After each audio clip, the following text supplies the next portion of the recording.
Okay, members, to fáilte romh agus maidin mai, we do have a quorum, and I now call the meeting to order, and this is the 59th meeting of the Committee for Communities. Can I remind anyone in the public gallery there that mobile phones must be turned off. Mobile tablet devices can be used through a Wi-Fi connection, and all devices should be muted.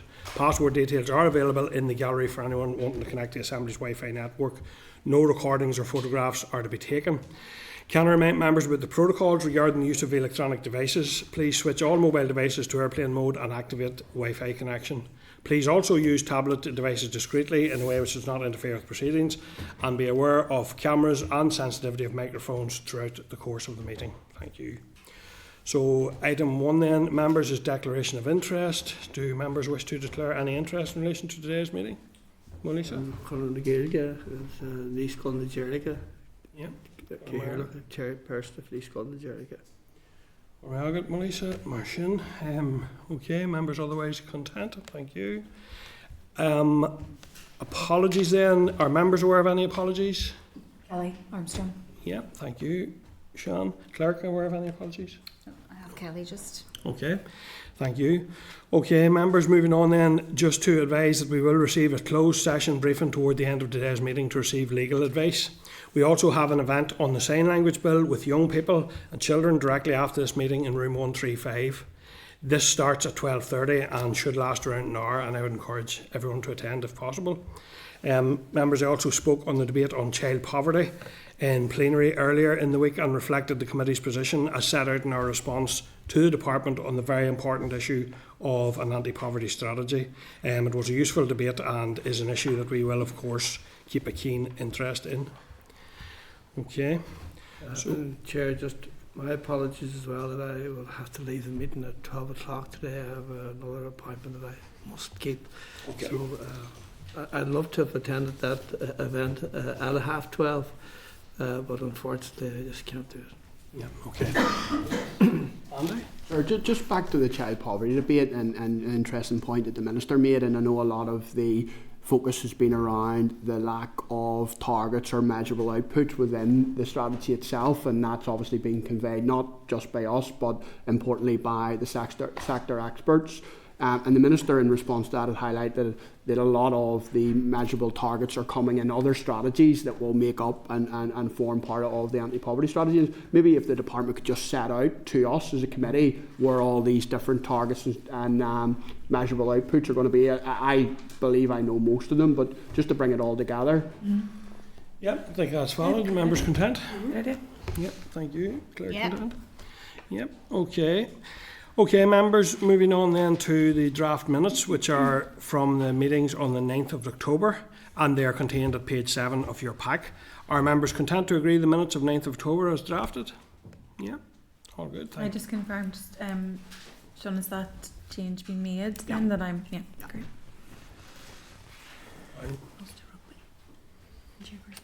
Oh yes, sorry. Yeah, to Brone Arm, just in Chair's business, actually myself and the Deputy Chair had been invited to the Ulster Rugby game there over the weekend. At the very last minute I had an issue arose in the constituency, wasn't able to make it, but I know the Deputy Chair was at it, so Nicola, do you want to? Yeah, thanks Chair. Yes, so we attended that on Saturday evening, and my first rugby game actually, and really enjoyable, and were made very welcome by all Ulster Rugby, and they had a very convincing win against a very strong South African team, so it was a great night, and again thank them for their invitation. Very good. Yeah, I look forward to getting to a game. And I've been before. I do follow the rugby a bit, and I was delighted with the invite, delighted with the win, and again just that idea of how uniting and the impact and positivity of sport is tremendous. Mm-hmm. So thank you. Okay, members. So just double check members content to agree draft minutes. Yep, thank you. And agenda item 5 then, matters arising, and members have been provided with a summary table there at page 19. Can I ask if members have any comments or issues you wish to draw out in relation to items 5.2 to 5.5? And before I come to members then, I'd just like to touch on items 5.2 and 5.5, which are responses from DWP on the winter fuel payment and capital disregard respectively. It's welcoming, members, I believe, to see such thorough responses to our queries on these issues, and it's clear that feeding the work and queries from this committee through to Westminster in relation to these very important issues is important and is being seen and heard and responded to in a sense. I note that in relation to the Mother and Baby Institutions Payment Scheme in the South, DWP is considering this carefully, and I hope that there's a positive outcome on this in the not too distant future. So I know Shan has indicated there. Shan, yeah, it's just on 5.5. I mean, I'm flabbergasted that we would ever be in a situation where women who are receiving compensation for such horrific violations of their rights would be in any way financially worse off by getting this payment. And it would be interesting, and I don't know whether it's something maybe to ask TEO if they have estimates of either how many women that this would impact or children, as well, how many individuals this would impact, and what would do they have an estimate of cost that it would potentially cost us if we were to ever try and bring in mitigations ourselves for these if DWP don't make that call. Yeah, no, I agree. I think it's when people are being compensated for things that the state has done to them, then to have to go through hoops to not have that compensation basically eaten away by some other consideration. And I understand and I really appreciate how DWP have set that out in terms of if the compensation's coming from the Irish government, then we shouldn't have to pay that. We shouldn't have to take the fall for that. So I do understand that, but it would be good to understand what is the scope of that or how many people that might impact. How many individuals could be impacted and the potential cost if there were to be mitigating measures? Yeah. Okay. Pam and then Marisha. Yeah, I'm Chair. I declare an interest as being a member of the Executive Office Committee. It would be my understanding that this has been a long ongoing issue, and I presume that this is just a matter of form, but no objection to seeking information, obviously. Yeah. Marisha? 5.3, Chair, just in relation to Solus response, and that's where they have refused to sort of attend our committee, and I think that they should be asked again, and in case there's any conflict within themselves, quite possibly an invitation should be offered to them individually, representing their own council areas and that, but to come to committee and allow us to be briefed on what in fact is the anti-poverty strategy within their respective councils. Yeah, and just for information, so we have written and asked for responses back from each of the individual councils, awaiting those. Should we get the responses back in and then take a look again at the proposal just to see do we need to refine it? I'm not against it in any way. I think it's the right thing. We do. They are key players clearly in the delivery of this strategy and should have been in the production of the department strategy. So I think that we should hear from them. But I think maybe content to wait until the individual council responses have been received, or do you want to go back to Solus now? Well, is it Solus or individually would be going back? We wrote to each council individually and asked them for their contributions. Yeah. Well, Solus are saying they're not a decision-making body, which is fair enough if that's made up of all the chief executives. But maybe if we need to go to individual chief executives and say that because they are decision makers, then maybe we could do that now instead of waiting for the response, because we've been waiting quite a while for some councils, haven't we? Yeah. Okay. Yeah. Members content. Yeah. Yeah. Thank you. Anything else in 5.2 to 5.5, members? Otherwise, content. Yep. Okay, members, moving on then to agenda item 6, which is correspondence, and the memo is at page 40.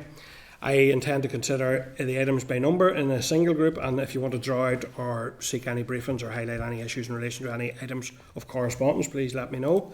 So do members have any comments in relation to 6.2 to 6.6 on the main pack?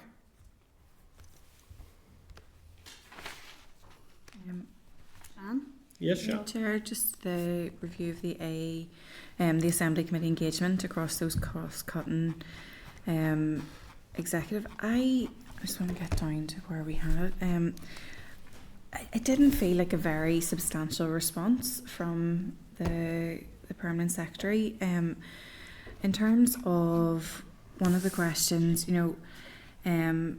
what if any specific problems or issues have arisen? And the answer was non-applicable. It's my belief that we have had issues, particularly around any that are crossing over into infrastructure or into other committees. So I'm not sure where some of the answers came from. I understand that this is only looking at those that have already been through, but I just felt that there was some of the issues that we have raised as a committee have not been reflected in the experience of the department, I guess, and the specific reforms to existing procedures and practices, and the department are saying they wouldn't propose any specific reforms to the process.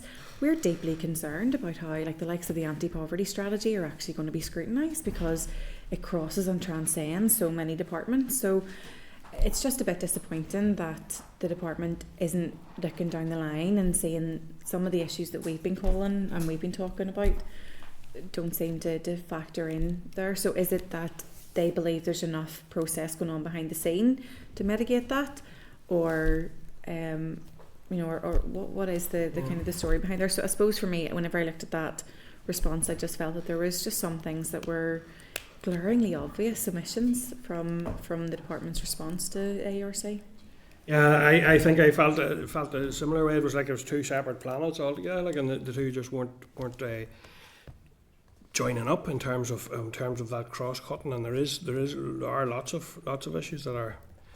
So I would share that concern. I think it's one that we will need to keep an eye on, and just we're well aware of many of the issues. We've responded accordingly, and I think those will remain and continue to be issues for us to continue to monitor and push on and see can we get improvement. Do you think about sending the committee's response to the ARC to the department to reflect the committee's concerns about the absence of opportunity for scrutiny? Yeah. Members wanted to do that. Yeah, because that response was just sent to ARC, wasn't it? Our response as a committee. Mm-hmm. I think that would be useful. Yeah, members agreed. I think it's a good idea as well. Thank you. Right, is there any IT support here in the room? Chris, I wonder, can you take a look at an IT issue? I'm not able to open up something with pack here for some reason. It seems to be like in a. Yes, Paddy. Will you maybe? Will we take a short break? Yeah, we can go, as long as the committee's happy, we can go and do a short break and try and get you online. Yeah. Okay, we'll just suspend shortly to try to get that issue resolved. Thank you.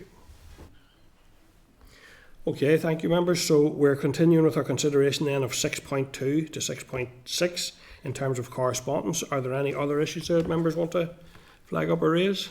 Otherwise, content with the memo? Yeah, thank you. So members then have been provided with a table correspondence memo at page 3 of your table papers, and within that is items 6.7 to 6.9 at page 3 of your table pack. So members, just in regards to correspondence with the department, and I know we wrote to the department recently on this, I feel there does remain an issue in relation to the timeliness of responses back to us. For instance, a letter was sent to the department on 24th September in relation to the briefing on the soccer funding that came out recently. The letter contained numerous requests for information, detailed information, following the committee session the previous Thursday, and as of today we still haven't received a reply to those. That's just one example of several that I could reference. So I'd like to take members' views on this and ask if this may be something that we would like to raise with the Minister when he appears before the committee next week, as we are scheduled. Members content that we raise that with the Minister? Yeah. Okay. Any other items in 6.7 to 6.9, members, in your table pack? Okay, I think members are content then with the memo as contained in the pack there. Thank you.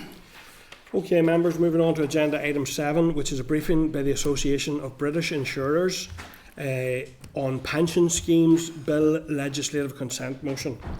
A copy of the LCM is contained for members' information at page 122. The ABI briefing paper is at page 135, and a copy of a paper from ICTU is contained at page 139. So we now like to welcome the following representative to the meeting, Mr. Justin Wray, and Justin is Interim Assistant Director in Long-Term Savings with the Association of British Insurers. So Justin, could I invite you to make a brief opening statement, please, and then we'll get to questions from members. Thank you. Thank you, Mr. Godemy. Thank you, members of the committee. I say thank you for the opportunity to give evidence here this morning. As you say, my name is Justin Wray. I'm the Interim Assistant Director of Long-Term Savings at the ABI. To set the scene very briefly, the ABI represents most FCA-regulated pensions providers, including several of the largest defined contribution workplace providers across group personal pensions, master trusts, insurers in the pension risk transfer market, and retail pension providers. Our members are also major investors who play a crucial role in supporting economic growth. We agree with the Department for Communities that provisions equivalent to the measures proposed in the UK bill are in place in Northern Ireland at the same time as in Great Britain to ensure parity across the UK is maintained and to avoid any adverse effects for pension savers in Northern Ireland. Ultimately, all policy interventions must put the interests of long-term savers first. The provisions considered under the Pension Schemes Bill are wide-ranging. Taken together, these proposals are set to usher in the biggest pension reforms since auto-enrolment and the pensions freedoms. I should say that the ABI is broadly in support of the bill, and we're pleased to see measures that we've long called for included, such as the power to enable firms to consolidate schemes where it's in customers' interests, a framework to assess funds value for money, and efforts to find a solution to the small pots problem. While we broadly support the bill, some provisions will require detailed scrutiny. In addition, the practical sequencing and implementation of the changes will need to be considered. Within the policy areas covered by the legislative consent memorandum, the main area is contractual override, which would allow pension providers to move individuals from workplace pension schemes which may be outdated or subscale to ones with more suitable investments and terms and conditions. We're supportive of the overall approach and think that contractual override has the potential to be a game changer, but we're still seeking some changes and additional clarifications in areas such as the scope of contractual override, the nature of the test, and the process that is envisaged. And we seek additional clarification and scrutiny from the UK government to ensure that there will be optimal take-up, and these are set out in the written evidence that we've provided to the committee. Thank you. That concludes my opening statement. Thank you, Justin, and that's very useful. So I suppose first question for myself before I go to members then is around the fact your paper does focus heavily on the contractual override element of the LCM. When will the value for money framework and small pot authorisation come into place? And in your view, how crucial is it that the contractual override part comes into force before that VFM framework? To answer the last part of your question first, we regard it as crucial that the contractual override is put in place ahead of the VFM framework. One aspect of contractual override will be to enable insurers to move members from low value to better value schemes. If this is done ahead of value for money, that will make the whole value for money process more meaningful. In terms of the kind of proposed, in terms of the actual timings, the intention is that the value for money regulations will be sort of processed during 2026-27, and that in the sort of midway through 2028 will be the first publication of the value for money data. And so why is it crucial? So I kind of get it to a degree, but why is it so crucial? Because otherwise the value for money exercise will be done on a basis which could soon become outdated. In other words, if there's not the opportunity to move members to better value for money schemes first, then you can carry out the value for money assessment, and it will show perhaps that a number of schemes are not representing good value for money. But if insurers had been able to, under contractual override, to move to better value for money, that would just simply be a more efficient sequencing. Okay, yeah, that does clarify. Thank you. Do you have any concerns about pension schemes being changed without consent of scheme members and kind of impinging on their ability to make decisions about their own schemes and their own pensions? it's clearly very important that members' interests are paramount at all times, that the ability to move members from one scheme to another or make other changes is subject at all times to the sort of safety and security of members' benefits.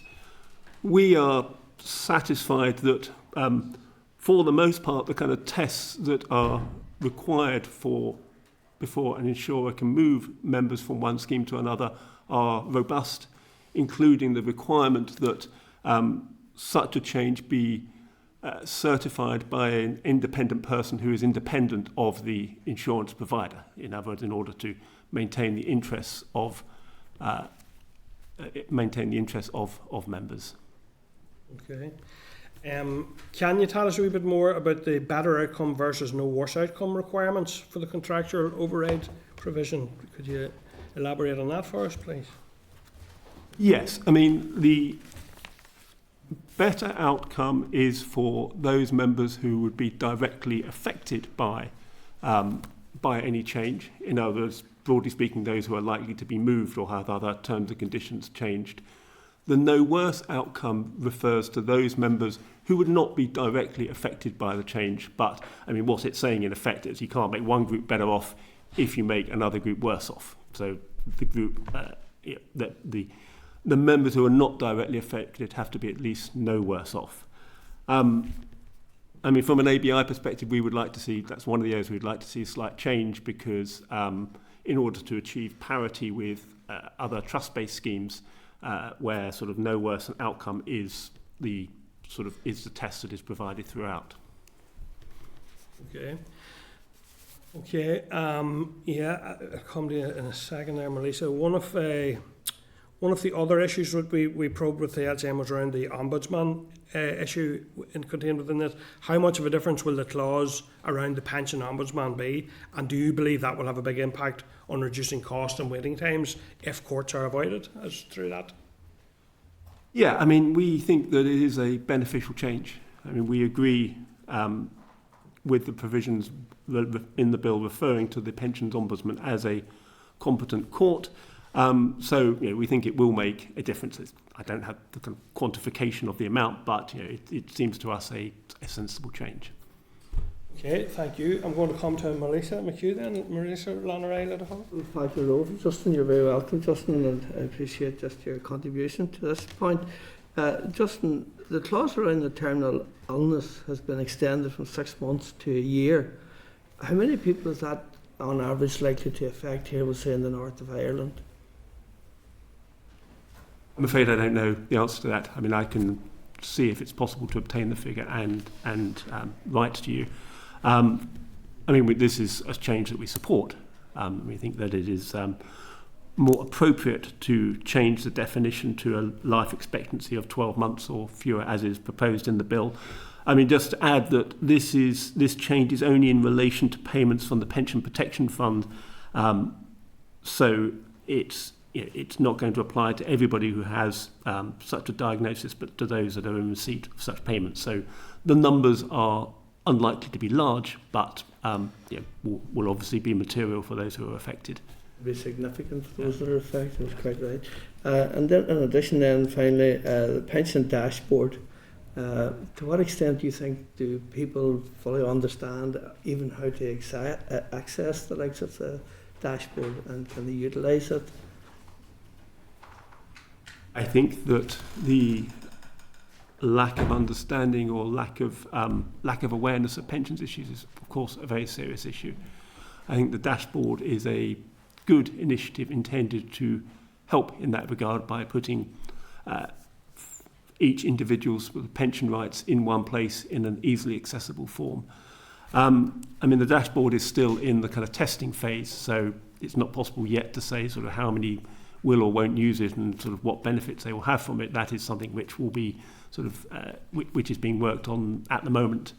But as a sort of step, it's a beneficial one. To what extent are you actually developing any initiatives in order to inform the general public?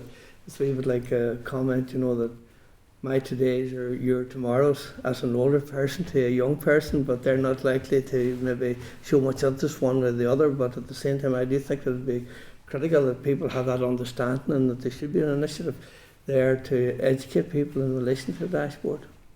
Yeah, I mean, I couldn't agree more. And as more and more people have defined contribution pensions, in other words, the sort of more the risks are on them, so it is the more important that they get an understanding of how that pension works and what are their choices. I mean, there is a campaign that is ongoing at the moment run by the ABI Pensions UK and others called Pay Your Pension Some Attention. You might have been lucky enough to see Ross Kemp advertising that initiative. So there is a general push to increase the attention that people pay to pensions. Those who are working on the dashboard, the kind of communication and engagement of individuals with that is sort of very much at the front of their mind, and that is something they will work on as the dashboards are being rolled out. A few more, Justin, and I really welcome your particular expertise in this subject. But can you say more about your concern about how contractual overrides interacts with other regulatory requirements? What does that mean? Yeah, I mean, I think that the main issue we have is the one that we've touched on already, which is the sequencing, and to ensure that ensure that the contractual override and other changes that are envisaged in the bill, such as value for money, are done in the right order. I think it will also be necessary to consider how contractual override will interact with other regulatory requirements, such as consumer duty. So all of these put obligations on to providers, and we need to ensure that sort of they work together in an efficient way. But do you think those are properly considered within this LCM, or do you have concerns around that? I think it's not clear at the moment. I think it's not clear, and I mean it won't be clear until the secondary legislation is also published, and quite a lot of the bill makes provision for sort of further detail to be in secondary legislation, and that sort of interaction is something that will need to be considered when the secondary legislation is drafted. And how would you have preferred that would be dealt with? What type of clause would have assisted or made that clear in primary? Is that something that you can advise us? I think that what would be helpful would be sort of an acknowledgement somewhere in the legislation that there are a number of obligations on providers, and that they need to pay attention to all of them, but sort of ensure that perhaps through something like FCA rules or something equivalent instrument, that any places where there needs to be reconciliation between them can be dealt with in that way. Okay, Sean, you were looking in there for. Yeah, so thank you so much, Justin. You are clearly a font of information when it comes to this sort of thing. I'm just wondering, would you be able to outline what you would say is the key differences, the financial ombudsman service versus the pensions ombudsman? I know that you've welcomed that clause within this piece of legislation, but what do you see as the key, I suppose, the benefits of that reinstatement of the position of the pensions ombudsman in relation to the financial ombudsman service?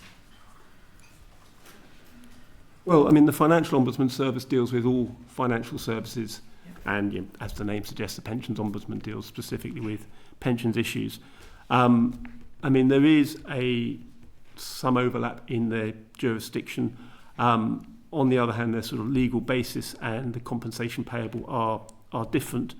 I mean, this is something which we would like to address. It's not in the scope of this bill, but I mean, I think you're right to highlight it as an issue, because there is a degree of overlap. Thank you. And then in terms of the override, whenever this is looking at varying contractual terms without the consent. Do you think, does this LCM, does that remove an element of communication with the holder of, or the individuals concerned? Would that be a concern of yours?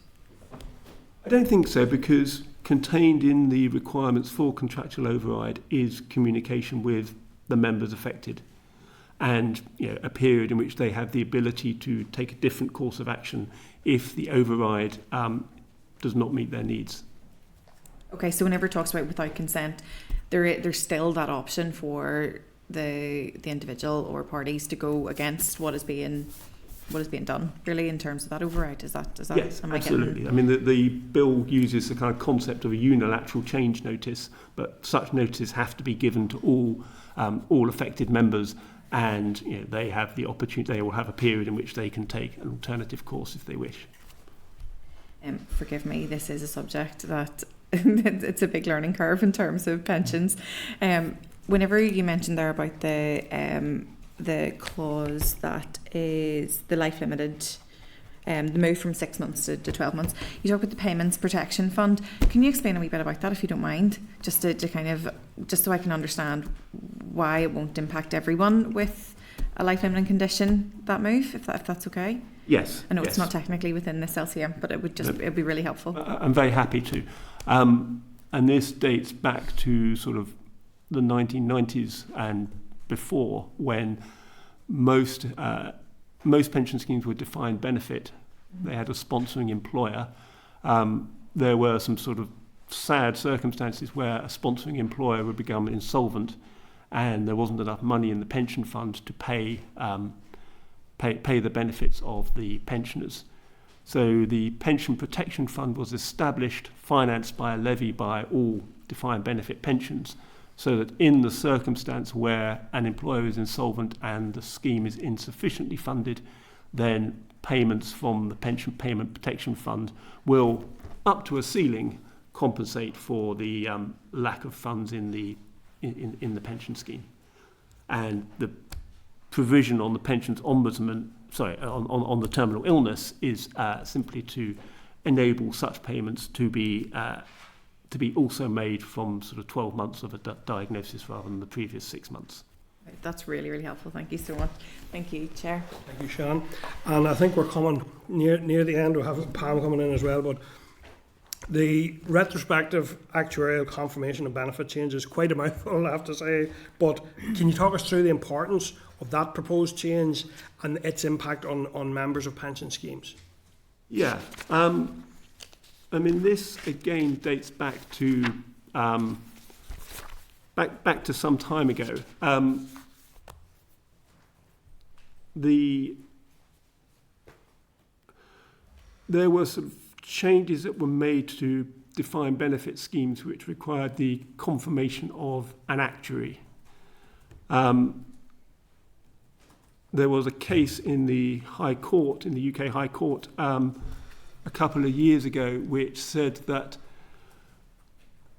for one scheme, and this is Virgin NTL, it was found not possible to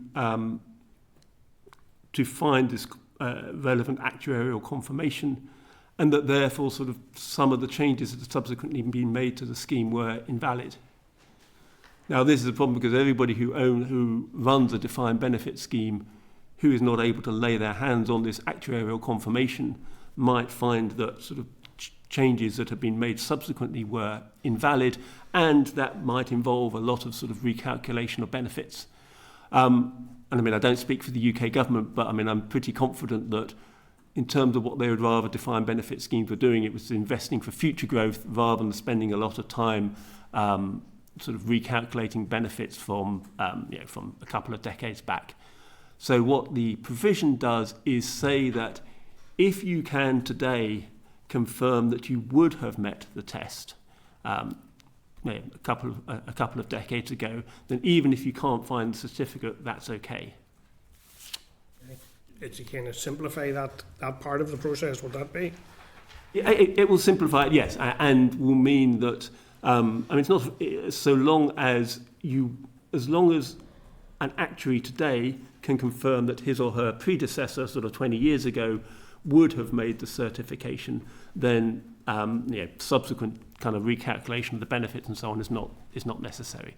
I mean, it's not a free pass. It's not that kind of if you didn't meet the conditions at that time, you're now deemed to have done so. But provided you can go back and look at the records and and show that you would have met the condition, then that is okay. Yeah. And could that retrospective validation disadvantage members or diminish accrued benefits in any way? I don't believe so, because the actuary will confirm that the kind of conditions would have been met at that time, and so I don't believe there would be any disadvantage arising. And is there any issue around the potential of actuaries now not being comfortable with kind of retrospectively signing off on that? Do you think are they content, that profession? I mean, I think they're content with the provisions. Clearly, when they get to individual cases, if they're unable to certify them, they wouldn't do so. But I think in terms of the retrospective certification as a solution to the issue, I've not heard that they have any problem with that. Okay. Thank you. That's very helpful. Pam. Thank you, Chair, and thank you, Justin, for your attendance, and yes, clearly, as Sean says, very knowledgeable on the subject, which to many of us is terrifyingly too scary to look at, so we do rely on expertise. I just wanted you if you could just briefly outline in a very basic way what the consequences would be for us not consenting to this legislative consent motion. What would that mean? I think the main difference would be then that some provisions that come into force in Great Britain would not yet come into force in Northern Ireland until Northern Ireland Assembly had passed its own legislation. And that given that many of these provisions are beneficial to members, things like the terminal illness that we've just discussed, that would mean that Northern Ireland citizens would not benefit from them at the same sort of pace as those in Great Britain. Okay. Thank you. Okay, just check members, nothing further. I think your work here may be done, Justin. Really appreciate it. It is a heavy subject, but a very, very important one. And I think that level of detail has been really helpful to committee today. So thank you very much. Thank you. Really appreciate it. Thank you, Chair. Okay. Thank you, everybody. Thank you. Okay, members, any follow-up in terms of any of that? Are members content with that to date? We'll have the draft report to committee for next week to align with the timescales needed and standing order. Okay. So that'll be back to us next week for consideration. So that has been a useful session. I have to say it has illuminated a lot of that. Okay, members. Yeah, go ahead. It might seem a really silly question. What happens to those who have a terminal illness who aren't part of that payment protection fund? Do they just have to wait until they are 6 months to the end of their life? Does it not apply to them? I'm sorry if I'm not getting my head around something that's really simple. So I think this moves it from 6 months to 12. Am I right about that? Yeah. People who are in the specific pension schemes is my understanding of it. Otherwise, it would just be, if you're not in those schemes, it would be statutory provision. Okay. Is that an answer? Or maybe you're asking a slightly different question? No, I'm just trying to, I think it's something I'll need to go and look at myself to understand. It's just in terms of the types of, like, what pots have that PPF, what don't, in terms of the statutory obligations. I think I just need to wrap my head around that bit of it. That's grand. Yeah. Is it possible to write to it and seek clarity around it? Yeah, I can. It's probably a really simple thing that I just need to go and do my own research to understand. So I'm happy. Do you want to do that and then? Yeah, absolutely. Yeah. Okay. Sure. Would it not be useful to have that included in our report, unless that would delay it?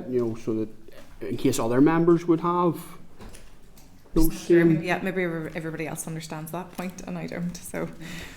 No, further clarity would be useful. It's important. So how then would we write to the department and ask them? Ask the department. Yeah. Yeah. Yeah. So if you're not part of one of the pension schemes to which these LCM provisions applies, what happens in an end of life situation? Yeah. And what support is actually available? What support? Okay. Yeah. Okay. Thank you, Sean, and members. Okay. I asked Justin. Yes, grab him. Yeah, grab him before he leaves. Grab him now. Yeah. Okay.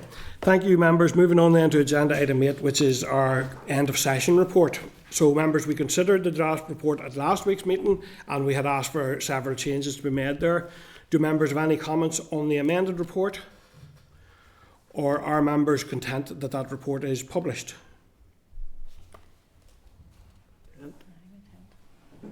Yep, members. Go ahead, Sharon. Yeah, it's just around, and so much work into that report, so thank you so much to the clerk team. I suppose some of the what jumped out at me was just around the engagement with DFC, the progress in some of those core commitments that we had at the very beginning in February 24. And I'm just wondering, is there a way of asking for like a specific 6-month timetable with those action dates? I know that's something that we've asked for quite a few times in terms of we've asked for it in terms of the legislative process, in terms of what we're due to see coming down the line. I know that we have a lot of secondary legislation that comes through this committee, and we're going to have an awful lot of the private members' bills also come through this committee if needs be. But it's around those core commitments of the strategies and things like that. Is there a way of asking for that timetable again from the department, just to get a bit of an idea of that workflow of what we can expect when we send this through or when we publish this? Yeah, we can ask for that in the context of the committee's discussions on its strategic planning. Follow that up. Okay. Okay, members, I think we'll take a short break there just before we go into the next briefing session, which is by the Irish Language Strategy Co-Design Group. So we'll take a short 5-minute break and then come back to that session. Thank you, members. How's your mind? Where's that? Dave. And Maria, how are you? Okay, a while. Thank you, members. We're ready to continue on to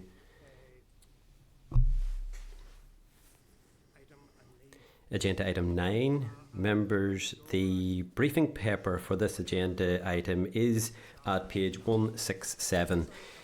You have been provided with headphones for simultaneous interpretation. I would ask that the session today focus on DFC's remit, and that if there be any issues in relation to the responsibilities for the Department of Education, these can be forwarded on to them. Finally, members, I would like to remind you that the departmental officials were asked to attend today's meeting and advised that they were unavailable. Are you content that we write to the department to ask when officials will be able to brief on this issue? Are you happy with that? You are happy, thank you. Now I would like to welcome the following representatives to the meeting. Liam Flannagáin, Cairn Tóchair Development Committee, Maria Thomasson, CEO Comhairle na Gaelscolaíochta, Ciarán Bhéin, Language Planning Coordinator Glór and Dr. Pádraig Tiarnaigh, Co-Chair of CDG and Conradh na Gaeilge. Pádraig, I invite you to make a brief opening statement and then we members will have an opportunity to ask questions. Thank you. Thank you, Chair. Morning all. It's nice to be back with you all today. Firstly, a word of thanks for accepting our request to brief the committee on the Irish language strategy. We are a delegation made up of representative organisations from the Irish Language Strategy Co-Design Group, Liam Flannagáin, Cairn Tóchair Community Association, Maria Thomasson, CEO of Comhairle na Gaelscolaíochta, Ciarán Bhéin, Language Planning Coordinator, and myself, Pádraig Tiarnaigh, Co-Chair. We have a lot to discuss with you today. Firstly, you will see we have provided you with the written evidence for your packs, which sets out in greater detail the context and timeline associated with the development of the draft strategy. Attached to that are 2 appendices which we provide under the privilege of this committee: the draft strategy narrative document and the draft strategy action plan, signed off by our co-design groups in 2023 and 24. Alongside that, Maria has provided most recent reports into IME. You'll find that in your packs. First, we'll have a brief run through on the history of the Irish Language Strategy. The Irish Language Strategy is a commitment that was first made back in St Andrews Agreement 2006. From that, there is now a statutory provision as part of the 1998 Act under Section 28D. This statutory legal duty has yet to be fulfilled. The New Decade New Approach Agreement of 2020 promised that a draft strategy would be ready within 6 months. This commitment was also not fulfilled. Conradh and Gaeilge took 2 judicial reviews in 2017 and 2022 on this issue, and in each case got a ruling that the executive has in fact failed to introduce a strategy, with one of the rulings stating that it must be a matter of urgency for the new sitting executive, and the latter declaring the executive to act with expedition. At this stage, I want to inform the committee that CNG has begun a 3rd judicial review on the strategy against the executive and the Communities Minister. This case is underway and the hearing is listed for next Friday, 24th of October. The following points are the main junctures in the process. 5 years ago, in October 2020, Minister Hargey appointed an expert advisory panel to develop recommendations towards a strategy. A 103-page report was published in February 2022. 4 years ago, at the beginning of November 2021, our co-design group was formally established. And it brought together representative groups and bodies from across the Irish language world with expertise on community development, education and youth.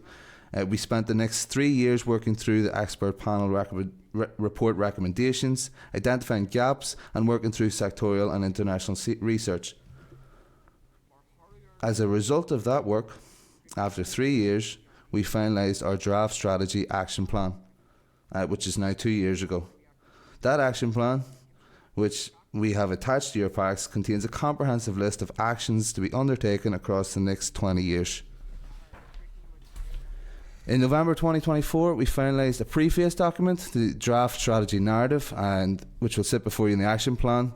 And again, we include that in your pack. Together, those 2 documents represent our vision. So what exactly does the draft action plan look like? In Appendix 2, in your packs, you'll see the action plan, which includes around 200 actions across 70 pages, broken down through the following planning themes.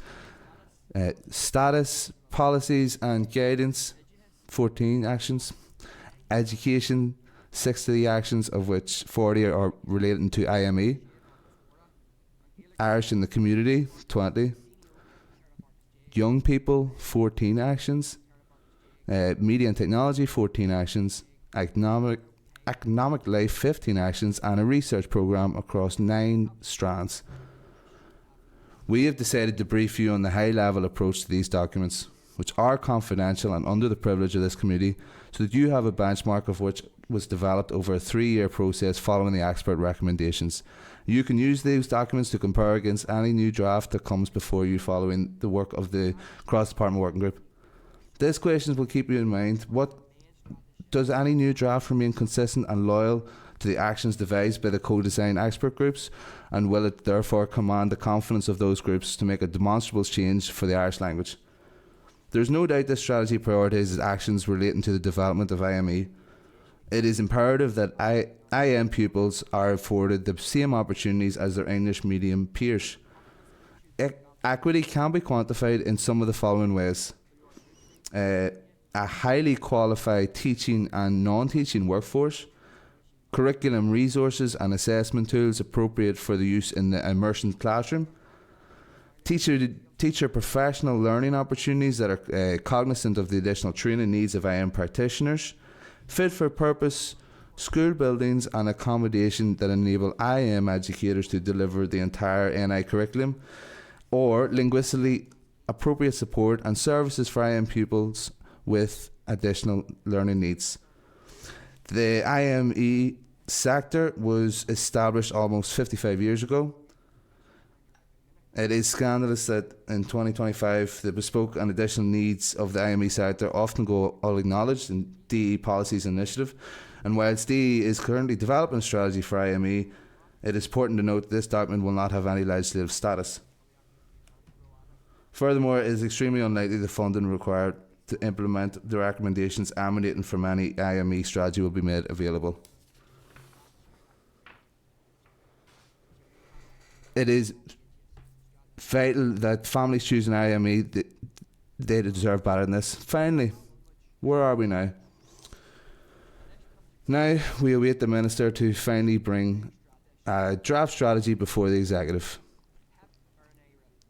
Early in the year, we think the Minister failed to give a commitment that would have a strategy happen within this mandate. On the 3rd of July, appearing in front of this committee, the Minister refused to give any date when he expected that to happen. A member of his senior officials tasked with the development of the strategy did, however, say that she expected a draft to be ready by autumn. We are informed that the draft documents are still being worked on by the cross-departmental working group, and they will bring their updated strategy to both the co-design group and this committee. So for some perspective, that cross-departmental group was established in December 2021. We have never met them or had any feedback from them.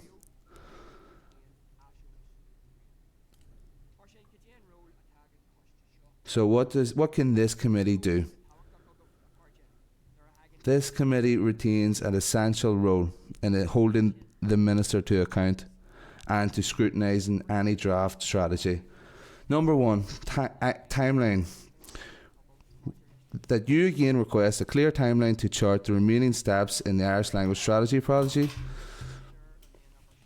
When will this be finalised, and when will it go to the Executive for consideration and consultation? Number two, content. We ask that the committee to ensure a robust comparative analysis and audit of any new draft strategy tested against the draft action plan, especially where actions from our draft strategy may be removed or amended. As we said above, the core question is if any new strategy is faithful and representative of the co-design and expert reports. And number three, resources. For any new Irish language strategy to have a meaningful impact and for the action plan to be implemented over the next 20 years, there will need to be an accompanying financial sources to spread out over the next 20 years. Actions and resources should be in addition to current departmental actions and not simply repackaged. Thank you.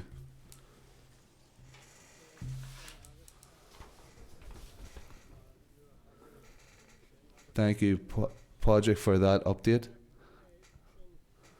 That's a very worrying update. What do you see as the most significant differences between the co-design group's completed draft strategy and the version that may eventually come forward from the department? And what could be lost if your version is diluted or altered? Thank you, Chairperson, for that. And we will speak about that in Irish, and maybe others may come in on this later. Our work took us 3 years. We have been working on this from 2021. It is comprehensive. There are more than 10 groups involved in this. We had the EAP, the expert panel. You will see that we have a very comprehensive package put together. Unfortunately, recently, with the strategy, again, anti-poverty strategy, we saw a massive difference in what came back from the Minister and what the CDG group actually did on that anti-strategy poverty. We would not like to be in that same situation. We want that any strategy will be representative of our work, of our time that we spent on it, and we understand the work that we put into it, that our strategy that we put together would make a difference. It would be cross-departmental. This would be across the whole executive. It would make a difference to families, to community groups, schools, to teachers. And if this is watered down, you have to be sure that you ask the question why. Why are things being taken out of this strategy? Why is this, that or the other not doable over 20 years? Over 20 years, 20 budgets, really you should be able to do anything if you have the political will.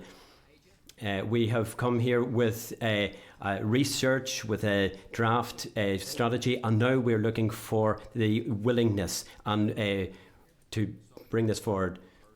Ciarán comes in. As Pádraig said, we have been discussing this as a CDG for more than 3 years. Before that, the expert panel came together, brought this all together. And there is a question here. Very often we are told the reason we can't finish off a policy is because of resources to A, B or C. But a lot of resources have been lost, gone through this process from the expert processing, which is the co-design process, and that money was lost by the state through their inaction on this strategy. Pádraig mentioned in his opening statement that this was promised in 2006, and since then we've had two court cases that we won. And again, the state had foot the bill for those. And then the question I have: Are you continuing to lose more money by not implementing this strategy? There has to be an understanding here, and that's the most important thing. That there are commitments with regard to resources, and that be part of the strategy, that there will be deadlines, clear deadlines laid out. What we don't want to see is coming out of this process is that there will be a strategy that is very unclear, that doesn't lay out any commitments, because in our opinion, and in the opinion of the CDG in general, who have been part of this process, it would be better to have no process than have no strategy than have a weak strategy.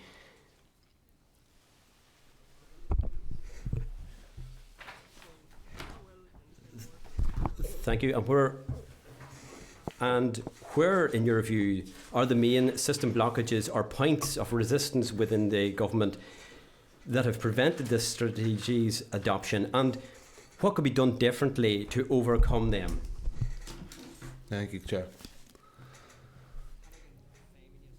When the executive reconvened last February, and when our second judicial review was happening in 2022, it said that the executive should act with resolute action 1 year ago.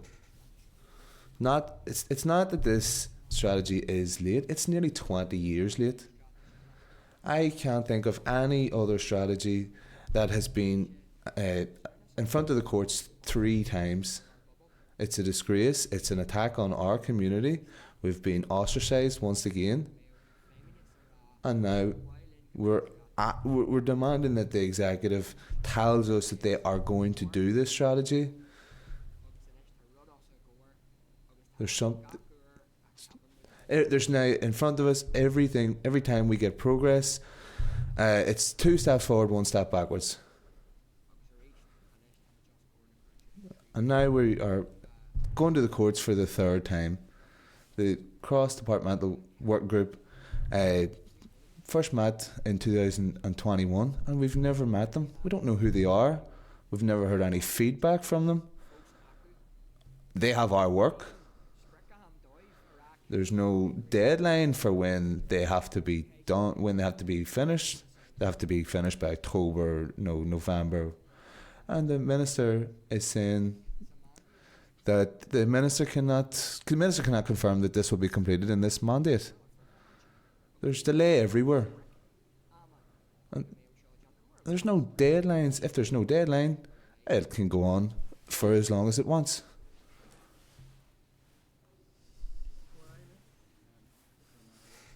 Thank you, Chair. I'll say a few words. I'll actually speak in English for the members of the chair who don't have English. In our experience, and my personal experience and others, the best way to come to an effective outcome in any situation is to have conversations around that situation and work towards an effective outcome which everyone can sign up to. And we just find it really unacceptable that we are in a situation where it's been agreed to have a process where you take the advice from a panel of experts, and they've been appointed and agreed, and there's been political agreement that that's the way forward. And you then have a joint design group with officials from the department and people who are coming and giving of their time from the Irish language community, and to arrive jointly at a series of recommendations, and then for it just to stop. And you don't have any further conversation while others take it on and we've no end in sight. I was just Sheelam. I just don't think that is reasonable. And we shouldn't have to put up with that. So what I am asking everyone, that this is expedited as quickly as possible, and that there is genuine two-way street of conversation around all of this, so that we come up with something which is effective and which will bring the Irish language community and those who are maybe not in our community at the moment, but maybe wanting to be part of that community, to bring them all with this strategy. Because there's no point in spending all this time from all these government officials, all the political time, all the investment of volunteers and others, to something which is just not going to be effective. That's our concern. I suppose just at a quick point on that, I think it would call into question the entire approach of all government departments around the co-design process. Because of the co-design process, and this isn't only our experience, we know that those working on the anti-poverty strategy had a similar experience. If you're going to engage with experts in the field over the course of 3, 4, 5 years, only to not return, not come back with any suggestions, and to lead them up a cul-de-sac with no way out, then I think that more and more organisations, more and more stakeholders will become deeply cynical about the entire co-design process, and that will erode people's faith in our democratic structures and institutions. That's actually my last question. It is clear you've invested a lot of time, energy, expertise into this co-design process. Are you frustrated about this delay? It's very difficult to keep that trust. We have spoken to many CDGs, co-design groups. We speak to each other among these groups, and we believe that the CDG groups are all going through the same pain, unfortunately. Years of meetings and policies, recommendations, and then it stops. And when it stops, our work is basically binned. And I'll say that's next person in English. With the co-chair of the anti-poverty co-design group, it's important that we do that we seek experiences, common ground. But the experience of that co-design group and that panel of experts, and I'm just going to quote what they've said about their work being so disregarded and their time being so disrespected. They've said that the current draft anti-poverty strategy is not fit for purpose. And they've spent years, like ourselves, going through the same process. They've asked the executive to withdraw what they called a harmful strategy, and they've asked for a total rewrite. Their writing is on the wall. We don't want to be there in the same place in 6 months. Get out in front of it, make sure that the strategy isn't rewritten into insignificance, and give us something that we can actually use and promote, and something that, this is the bottom line, if we can't stand over it, we won't stand over it, and we'll walk away. That's where it is. Glór. Thank you. I'm going to move on now to our deputy chair, and then Melissa McHugh. Questions in Asperla? You're welcome to ask questions in English or Irish. Okay, Nicola. Thank you, Colm. And You're all very welcome here today, and thank you very much for being here with us today. Firstly, my Irish isn't up to it, so I will ask my question in English, and I hope that's okay. Because I thought it was actually really detailed and really helpful and really outlines the delays that we've seen here to this Irish language strategy and the fact that it has been 20 years in the making and we're still waiting. And I think your, Pádraig and Ciarán, both your remarks on the similarities between this strategy and the anti-poverty strategy are really quite stark, and the fact that both of you are saying, listen, it would be better without anything, rather than if it's not up to scratch, then it's no good and we're better without either. I think those are really striking remarks, and one of the ministers should be taken on board. But I'll go to my first question, and it's basically that obviously you've put invested a lot of time and energy and expertise into the strategy. So how important is it that the final version takes on board your recommendations in a real serious way? Well, I think, like we've said, if it doesn't command our support, then we won't stand over it. That's the first thing. And any strategy that can't be endorsed by its panel of experts and can't be endorsed by its co-design groups, it will not be fit for purpose. And the experiences of the anti-poverty strategy has shown that I don't think anyone wants to go into that space, because what you have then is a very conflictive strategy that puts the state and the executive in one place and the community that it's supposed to serve on the opposite side of the table, and those groups should really be sitting around cooperating and working as genuine stakeholders in that process, rather than asking and fighting and demanding for a different strategy. But ultimately, this is a process that was set up by the department. It's a process that we've engaged in fully, detailedly, and we've given hundreds and hundreds of hours of all of our times and our own staff's times. It's not just us working on this, it's our own organisations, and the accumulative time of that, like we said, must be thousands of hours if you take in the DFC time as well. So the investment has to give something back as well, and when you get to a finalised position, our community then hold us to account. So when this draft strategy is ultimately published, we're the ones that's going to have to stand up and say, we did 4 years work, this is what it looks like. Or we're going to say, we did 4 years work and it was rubbished and thrown in the bin, and this isn't us. So do we vote for this? No, we don't. And ultimately, that's the juncture that's coming before us, and the responsibility is not only in the cross-departmental working group to remain faithful to our strategy, but it's also on the minister to ensure that that our genuine input is taken on board fully and not just repackaged. There's many great things going on across our community, in our schools and our community groups right across the sector.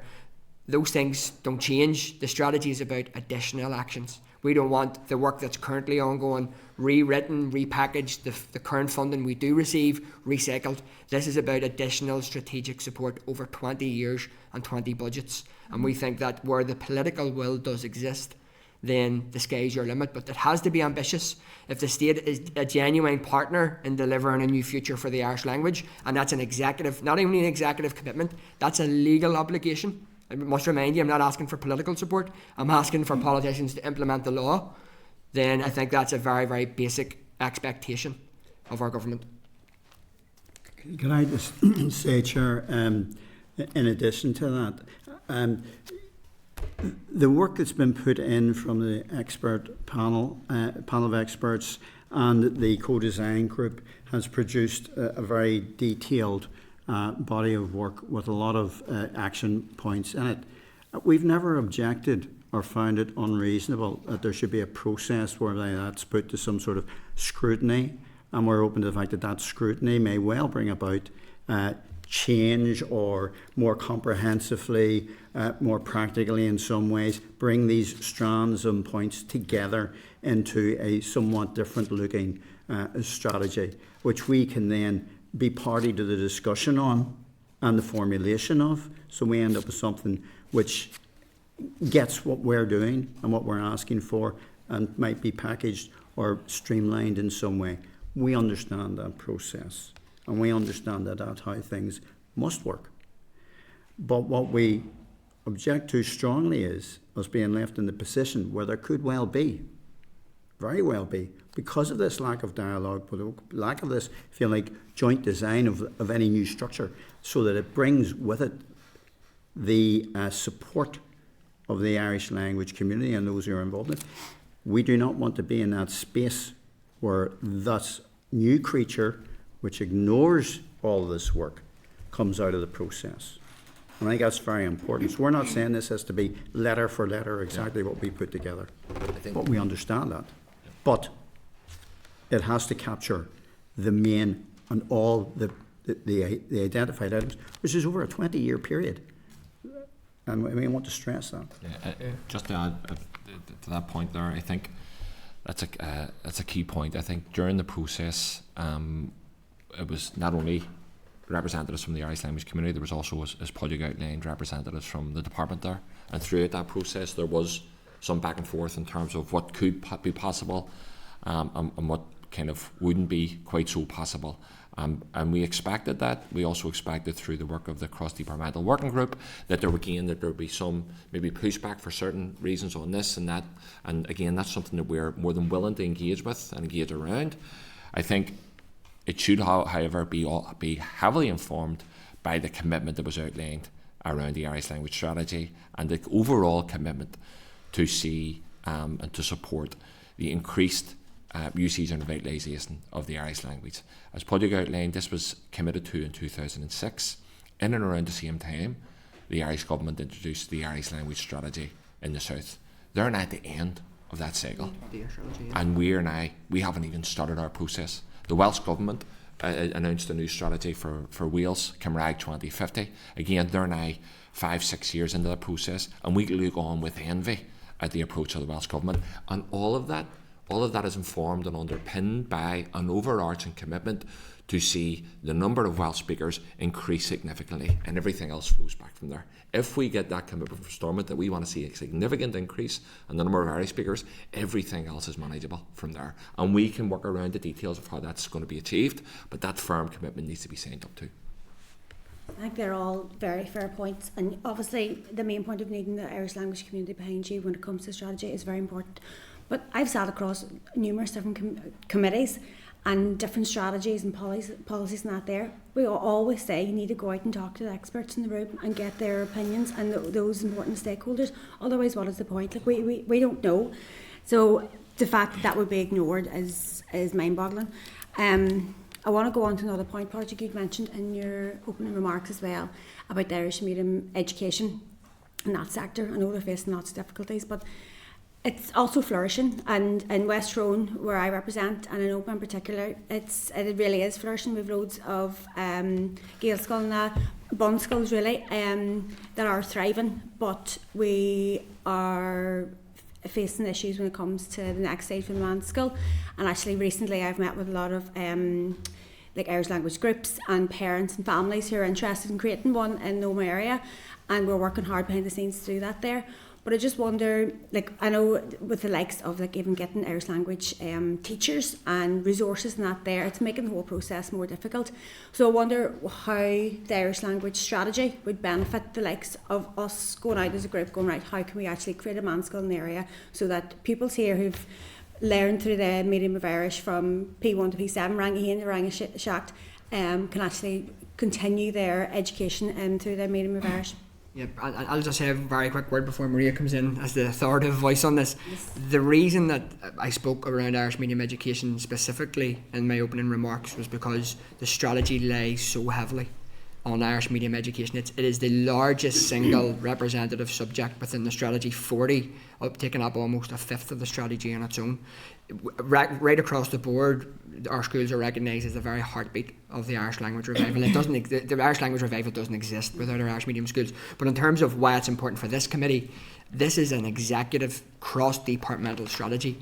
Your committee is the only committee that will get sight of that draft strategy. So not only do you guys have to be over the detail of the actions that relate to the Department of Communities, you have to be over the details of all of the actions that relate to every topic in this, because you are the only committee that will scrutinise this before it goes to the executive, and that includes education.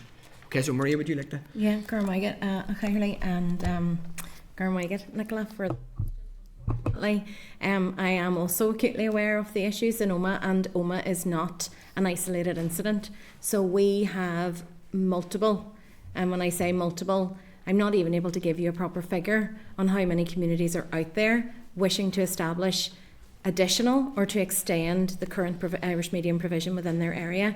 And the reason that I can't give you a figure on that is because we are not resourced to do that. We are forced continuously into a place where we are reactively working with communities. It is not our role to go out into communities and drum up support. We haven't had to do that. Communities are very actively engaged in reaching out to us. The benefits of Irish medium education, early bilingualism, immersion education across the board, take this context out of it, go anywhere in the world where there is instances of that, speak for themselves. The success stories are out there, and more parents want that for their children. There's no resource within our sector to engage with communities. There's no resource, and I mean even within our team, to have people on the ground. And then we're left, there's a reputational damage piece for us as an organisation, because you have to go out and engage with communities, but what are you telling them? You know, we don't even have a framework to say, how do we score one community over the other? You're absolutely right to mention the piece about teacher supply.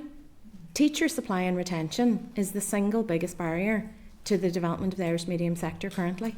We have no strategic vision here. We're in the space that we are because the Department of Education never had a strategic vision or an overarching strategy for Irish medium education from day dot. The reason the Irish medium sector is what it is because of the practitioners, the governors, the volunteers, the community groups on the ground, the teachers.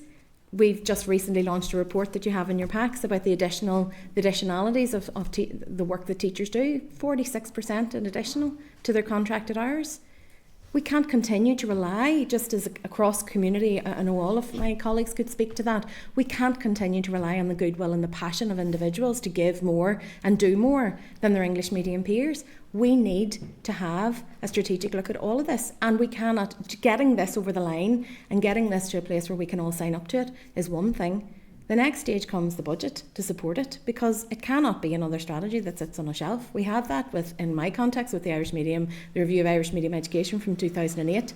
We did an audit of that last year, 24 of those recommendations still to be fulfilled.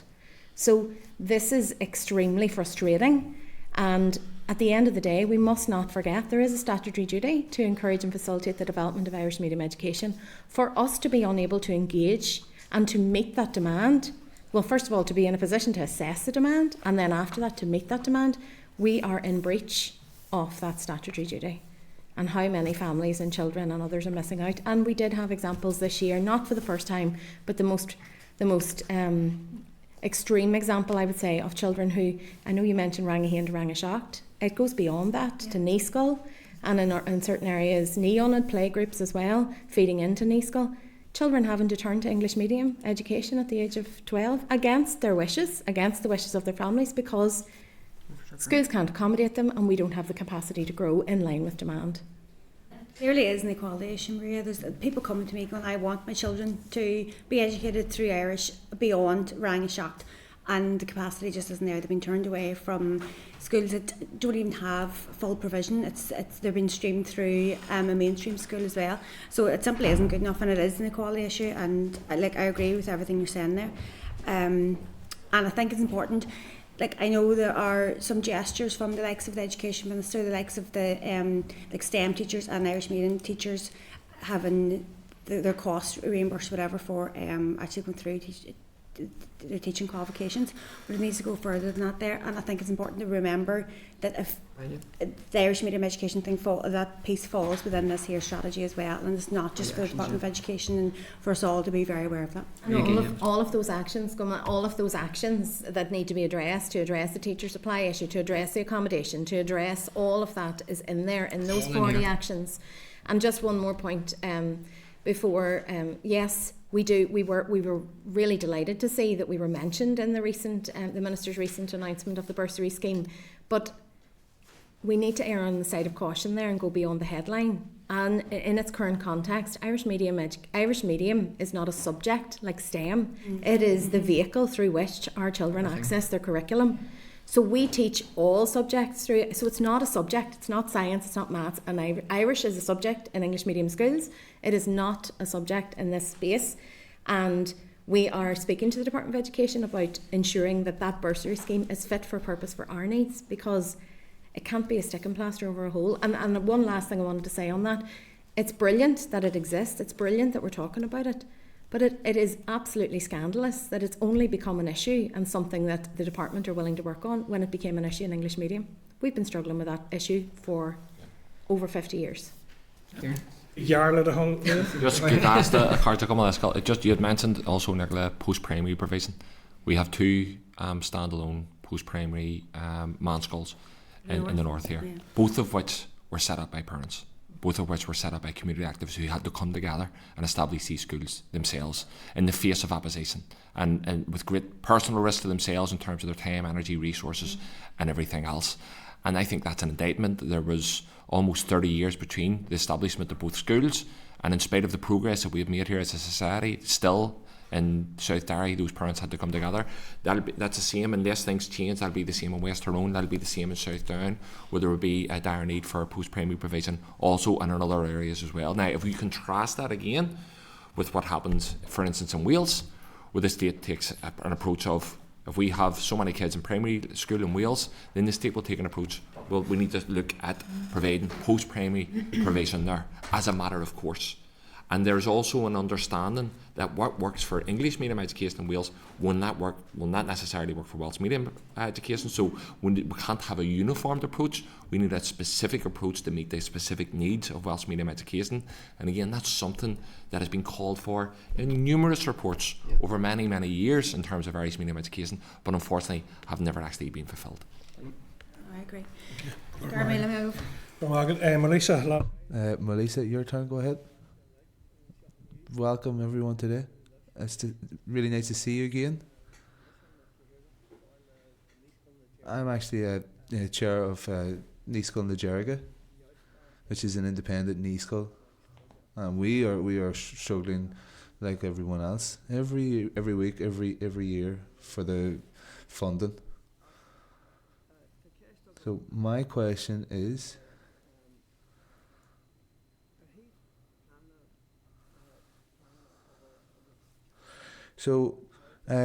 from a community and language planning perspective, how important is this strategy to the overall development of the Irish language? Is it the correct strategy that is needed to promote the Irish language? I would say one point, but look at this strategy as a language plan for the state. This is a 20-year language plan which lays out policies within every area under language planning. It's very clear, and the resources that they need. This is a language plan for the executive, for the 6 counties, if you like, and it should be treated as such. So Ciarán has been dealing with language planning in West Belfast, and Tóchair as well with Liam. Maybe you'd like to come in on that point. I think I'm sorry, Cashmere. Well, if I understand your question, what is the importance of the language planning?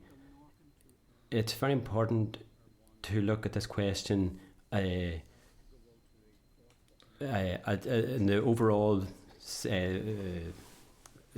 question. You look at outcomes and to see that you're actually making progress on this issue. Therefore, it is very important that you know what baseline you are starting off from, how strong the Irish is in your area, and then you work out an action plan and you implement that action plan to get to where you want to go, and make sure that you're making progress. But doesn't have Irish say that in our particular area we are recognised as a Líonra Gaeilge. And what a Líonra Gaeilge means is that you've been recognised. There are 5 of them throughout the island of Ireland, outside of Gaeltacht areas, which are areas of native Irish-speaking communities. And these are areas which are outside. Those are principally in the western, not exclusively on the western seaboard of the island. We are recognised as being a community which has got a high level of community involvement and development of the language. And there are only 5 of them recognised for special status and some extra support, very limited extra support, but some extra support from the state. And that's all part of the Forest na Gaeilge agreed process on a north-south basis. Now, within our area, we have looked at the development of the language from a planning point of view. And the themes that we plan around are exactly those themes which are involved in this strategy, the big themes. The themes which include education, certainly, family support, community support, economic life and development. And very importantly, part of that community development is to look at the ways in which you may be open to the ability to include others who do not naturally come from an Irish-speaking background, particularly from the unionist community, and to help make it easy for them to engage with the process. We have all those themes at work in our planning process. And then we measure what we are doing and what the improvements are. And by setting targets, working towards those targets, and then measuring how you're doing, we can show that that process of working those themes actually works. In our area, we started off with a very, very low base in terms of numbers of Irish speakers some 30 years ago. And now we're in a position where in our overall council area, Mid-Ulster area, it's the highest concentration of Irish speakers in this across the 6 counties. 11.4% of the population has some knowledge of Irish language, and that ranges from people who are perfectly at home, fully fluent speakers, down to those people who engage partially with the language, maybe read some of the language, listen to Irish language radio programs, go to classes. In our area, have the older people come together once a week and have a conversation class with a cup of tea. All these different levels of engagement all occur and take place because we work as a community group through those main themes. But we're involved in education, we're involved in family support to help families bring their children of Irish. We're involved in economic life. We've started numerous social enterprises through using the Irish language to give economic support to the area. And we turn around things in a massive way. But we've done so shouldering all of that effort on ourselves as a community through sweat equity in huge bucketfuls, through people being prepared to put their own money into enterprises to get them started, through getting bits and pieces of packages of support from here or there, which may or may not be there next year.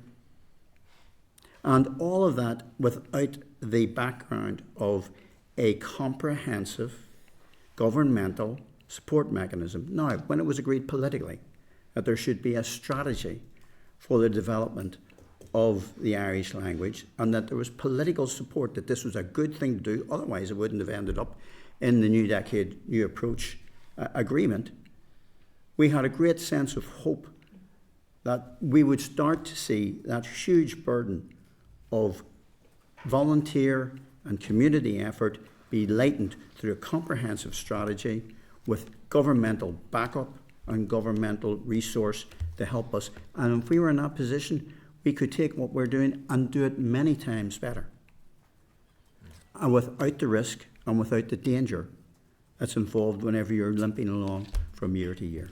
So I hope that answers your question, but from our point of view, that's the importance of planning, and it's the importance of having a structured strategy behind it.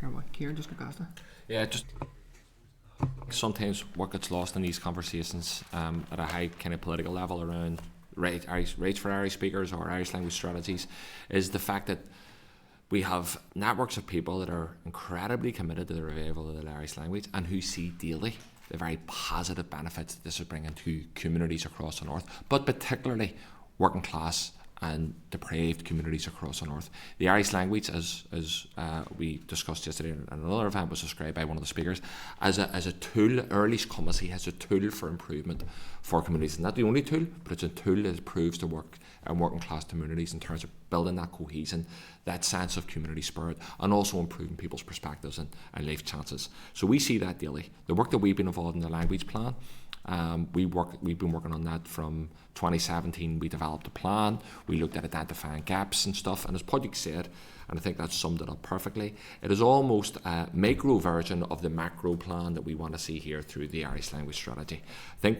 one of the things that we did, for instance, was we identified within West Belfast, where I'm located, administering or coordinating the language plan. There is, okay, we know where we're strong, we know where things are going well, but where are the areas we need to improve on? We looked, for instance, at family provision and support for parents, the increasing number of parents, and again, as evidenced by the census returns, the increasing number of parents who are using the language as the first language at home. And we began to develop bespoke services because, here's the thing, no one else was doing it. There was no state or statutory services provided to those parents that are providing, that want to raise their kids through the medium of Irish. And where we hit the stumbling block is that everything that we develop is constrained, and as a result of community endeavour, as the blood, sweat and tears, Liam, once we try to expand beyond that, if you consider, for instance, that it isn't a matter for debate about the benefits of early bilingualism, of raising children through more than one language, that is a matter of record, that's a matter of fact, as evidenced by international research time and time again. We know, for instance, that in Wales, that I've mentioned previously here, that then becomes a remit of the Department of Health. This isn't something that's looked through the prism of language, it's looked through the prism of health because of the health benefits. Why can we not have conversations with the OH, for instance, around supporting those families that are using the language at home, the increased benefits, and try to increase the number of people that are doing that, try to spread awareness. Every parent in Wales, for instance, gets packs informing them of the benefits, informing them where childcare provision is through the minimum of wealth and stuff. Why can we not do the same here? The reason is we don't have a strategy. If we had a strategy, all that would become possible, and the linkage between what's happening locally and what would happen regionally then would be brought much closer together. Thank you. Members, any further questions for the witnesses? Sean, go right. Good morning. So terrible.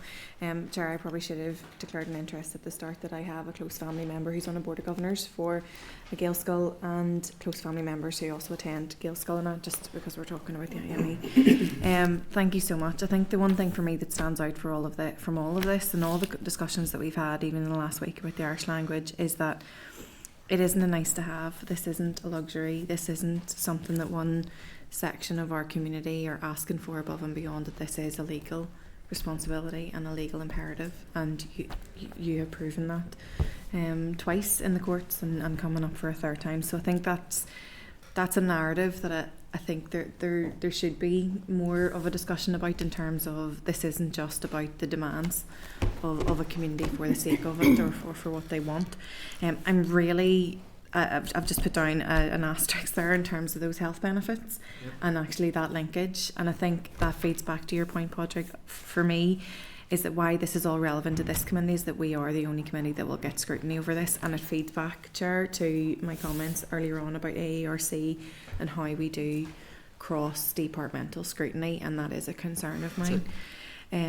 So some of the questions I have, I suppose, how you talked about that co-design process and how more and more organisations and experts are going to become more cynical and more detached from processes. What impact do you think this has had on the community in terms of confidence and trust right now? Because that comment you made about how in 2006 this was started alongside the Irish government, and the Irish government have just finished their first full process. That's a really stark impression as well. So what impact do you think it's had on the community and the people? Pádraig, just like to tell you that we're running out of times. We have 12:30. I have a number of late indications from members which I want to get to, so we'll have to just be a brief. Okay, and just very quickly on that, I think that you can't underestimate the amount of time we've put into it. We've brought all of our organisations and our extended community groups with us on this. They know we're working on this, and they have a genuine expectation and a legitimate expectation that at the other side of that co-design pipeline will be something that will benefit them over a period of 20 years. And if it does not, and we are very, very concerned, call us cynical, but we're looking at the anti-poverty strategy, we are incredibly concerned that what comes out the other side of this pipeline will simply not do that. And that just feeds in to an already existing narrative that we have to do this ourselves because the state simply doesn't care about us. They don't recognise us. The ban on Irish in courts was only lifted a few months ago. We've always been second-class citizens in the state, and until the state takes a proactive role in engaging executive and cross-departmental policy over a long period of time and sets targets about what they want to do, then ultimately that presumption that the state doesn't care about us will pertain, and we need to break that myth, and that doesn't come from us. We can't be expected to do that on ourselves. It's time for the executive to finally take that responsibility, and it's not an ask, it's a legal duty. Yeah. So Ciarán, just very quickly. Yeah, I think there's even beyond the Irish language community, there's a broader issue of trust in our institutions here, in our democratic institutions. I know that's something that there's been a long running conversation across many Western societies over the last number of years about the erosion of trust and the ability of democratic institutions to deliver for people. And let's just rephrase here. This was a legal commitment that was signed up to in 2006. We have had, since then, 2 High Court rulings in our favour. We have majority democratic support within Stormont. So many people, particularly our young people, are asking, if we can't get this now, what are we going to need to get this? We have all this thing in the background and we still can't deliver. So are these institutions able to deliver anything for us? And I think that's a broader question that will have ramifications beyond the Irish language. Ciarán? Okay, just very, very briefly, Chair, and thanks for a little bit of extra time just to say, I've talked about Tóchair, the area that I'm from, and how we can demonstrate and I'm thinking particularly of any of the maybe strategy skeptics about the table. We demonstrate there in practical terms, and other areas as well, how the themes which are involved in the strategy, when you get them working effectively together, it actually brings about the outcome which everybody said whenever they signed up to the New Decade New Approach, said they wanted to see come out of that, and the strengthening and development, and with that, strengthening economic activity, strengthening community sense of cohesion and sense of self-confidence. All of these things come. And I would just like to finish off by saying, for anyone who would like to see this happening on the ground, I would extend an invitation for please anyone to make contact with me. I leave my details with the officers here. Please contact me and come as a group or bring colleagues, whichever you want, and come up and see this in action on the ground, talk to people and get a sense for it. Because one of the things I want you also to get a sense of is that this is not about political ideology. Yeah. This is about communities. And the genuine benefits that communities get from this bilingualism and bilingual process. And there's no reason why this benefit should be just curtailed to one small section of the community. It should be made available to everyone. Yep. So I extend that invite. And that's a very welcome invite, and one that I think we will discuss taking up. I have to say, I have heard huge amounts about Tóchair and the community work they're doing, totally outside of the work as Gaeilge, like just the community work. So that's a really interesting one, and we will consider that. But for now, I want to get through questions. So first of all, Andy, and then Mark. Thanks, Chair, and thanks for your briefing. Couple of questions that I don't think have been picked up on as yet. In terms of the co-design process, and certainly we've picked up frustration and perhaps anger from others involved in the co-design, disability strategy, anti-poverty strategy, and others. Can you maybe help us better understand what your understanding of the process was at the outset of the co-design engagement and what that would be moving forward? Yep. And I'll do it very, very briefly, Andy, and thanks for the question. Ultimately, it was around bringing in, there was 3 prongs to it. It was this idea of an expert advisory panel that would set down a series of recommendations. They are the experts you bring in. Any subject, they're the experts. You bring in then a cross-representative body called the co-design group, which feeds into it. So we take their expert advisory panel report, we turn their recommendations into actions. That action has a priority linked to it, it has stakeholders linked to it, it has participation linked to it, and it has a timescale linked to it.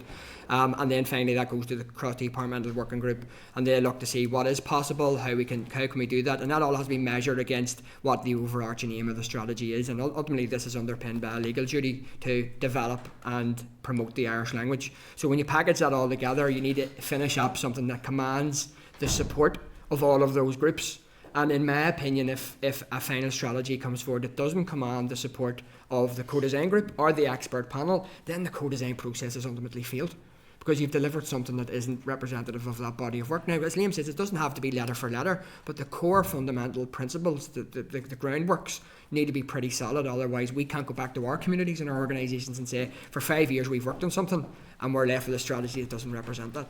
So that's ultimately where we want to get to, and I think we've engaged in that process incredibly faithfully, and I don't think anyone could question the hard work and time that we've invested in that very faithfully, and engaging with the Minister and other people right across the board to make sure we get a strategy that is robust as possible and that over 20 years will make a significant difference to our community. Yeah, and I appreciate that timeline and that overview. In terms of that piece, when after you fed all that information in the department, I'm keen to tease out, did the department give you any direction or understanding as to how they see that being taken forward then in regard to that on engagement with the development of the strategy? And you've obviously very clearly set out the anti-poverty strategy concerns, but did you have sight or understanding of a memorandum of understanding perhaps as to how that would be taken forward? Yeah, well, we knew there would be a step. Now, we always thought that the cross-departmental working group would run in parallel to the co-design group, and that would very much be a transactional process where we would finish a meeting and go back and forward. What this became then was a linear process. Just quickly jump in there, you thought that would be, or was that communicated to you? No, that was our fundamental belief from the start that would be, because you have to remember the cross-departmental working group was established the same month that we were established. Yeah. So, and they have met well over 15 times, as have we. So I don't know what that group has been doing over the last 4 or 5 years, because it seems now that group is only given sight of our final work when we finished our work, not sort of marking our homework or engaging with us in that transactional basis throughout. And that now creates a pipeline where you can't get back in. Now, we have been told that we will get one more sight of this, as will this committee. But ultimately what happened in the anti-poverty strategy doesn't fill us with hope that's going to be really reflective of our work. And we don't want to foreguess what's going to happen there, but we have to sort of look at experiences from other similar groups and how that process ultimately, Andy, failed them and failed their work. And we have to now try and get in front of that failure and try and engage with yourselves as a committee who will have scrutiny over this and who we expect detailed scrutiny from, and we know we'll get, to make sure that our work isn't just thrown to the wayside by officials or indeed by the Minister. Just very briefly, Andy, if I can, just to add to that point, we have during this process, in the latter end of this process, we have requested meetings with the Minister to discuss this and to try and seek an update as to where things stand, but so far we have been unable to get a meeting with the Minister. Much to our deep frustration. Just to say, we did not have sight of the anti-poverty strategy before it came out in draft form. We've raised that as an issue with the department, but we ourselves are struggling to get that kind of transparency. So put that on the record. I think that's important, Chair, and I think obviously there is an importance to say that the process being taken here isn't any different to what appears to be taken by the department to every other strategy, and that's why I'm asking those questions, because we as a committee have raised those with the department. But I just wanted to better understand from yourselves, as we've done with the disability strategy and other sector experts, as to how you interacted and what your understanding of the process was. Maybe we could pick up on that at another time. I know our time's tight, but in terms of pivoting to really briefly, the strategy itself, you'd mentioned about, and this is something that a lot of stakeholders have highlighted, about the need to align budget and funding to it. And obviously we already know with a lot of the other strategies, no funding has been aligned or provided to it.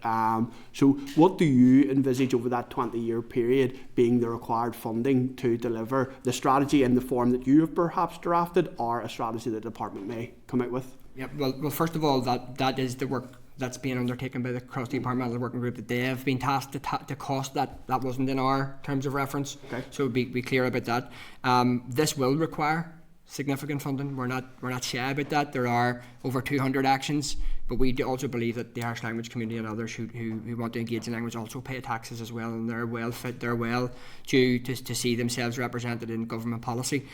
Forbartha and Gaeilge are one of the core funders of Irish language activity as it sits. We would imagine they will continue to be that. The Department of Communities are the sponsor body for that North-South state agency. We know that there has been extra money available for Forbartha and Gaeilge from the South recently that has been blocked to go into Forbartha and Gaeilge because a framework to review their funding structure, which requires 3 parts from the South and 1 part from the North, as agreed in 1998, was unable to get on the executive table, I believe, and I could be corrected that the DUP blocked that well over 10 times.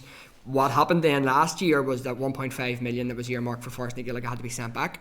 We know from the budget in the South only 2 weeks ago that there's an additional €3 million on the table from the South, and that will require 1 million from the North to unlock that money. But if the new framework was available, it wouldn't take a penny from the North, from the Northern Government, to allow that money to flow in. So what we're saying is this will require money, but there is also help available, and the current mechanisms are currently blocking funding from flowing into that. If I can just add very briefly to that, Andy, as well. I think one of the, as Pádraig rightly pointed out, we had no kind of obligation in terms of trying to work out budget. That was the brief of the cross-departmental working group.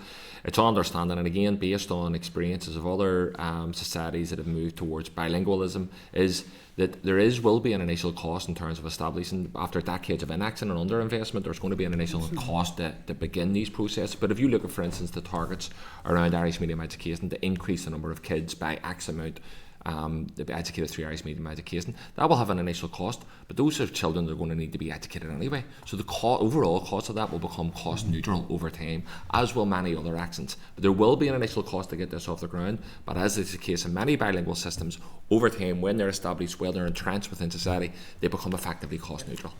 Prime the pump. Okay, listen, I'm going to have to move on to Mark there. Mark, go ahead.